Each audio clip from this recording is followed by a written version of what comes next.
सालाबादप्रमाणे याही वर्षी तुळजापूर भवनवादीचा पलंग आपल्या नारायणगावमध्ये येत असताना अतिशय जल्लोषामध्ये वातावरणामध्ये सर्वांनी स्वागत उत्सव केले त्याचा।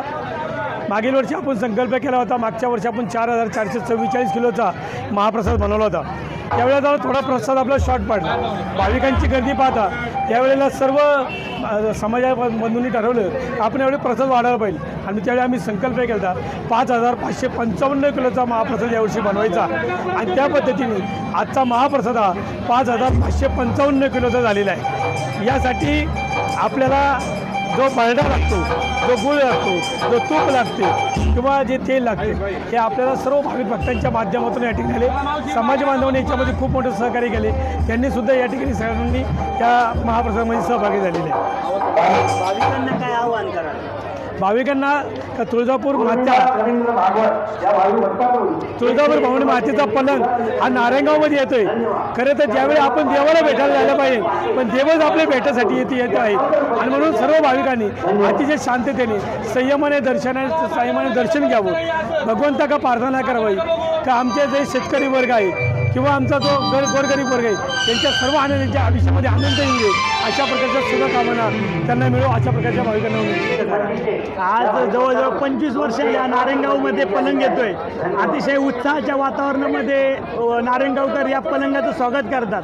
आज नारायणगावचे माजी उपसरपंच असतील, संतदादा असेल, निलेश भाऊ गोल्डे असतील, सुजित भाऊ डोंगरे असतील, त्याचप्रमाणे आमचे सगळे लक्ष्मीनारायणचे ट्रस्टी असतील, या सर्वांच्या माध्यमातून हा मोठा उत्सव होतोय।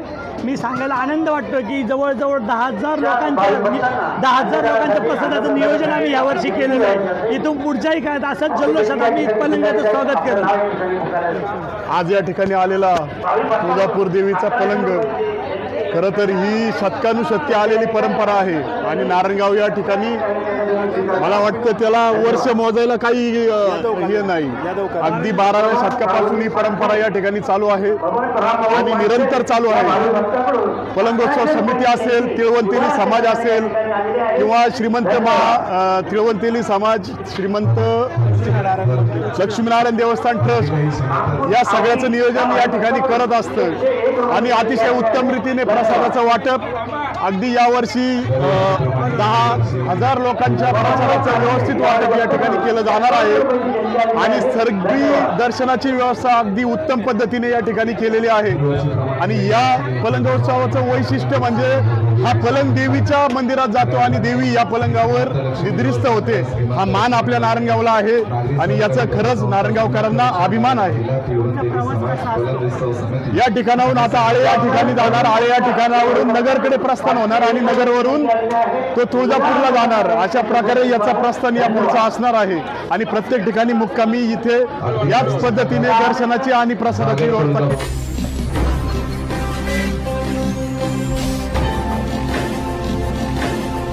ताज्या घडामोडी आणि नवनवीन माहिती मिळवण्यासाठी समाज दर्पण या YouTube चॅनलला सबस्क्राइब करा आणि बेल आयकॉनवर क्लिक करा।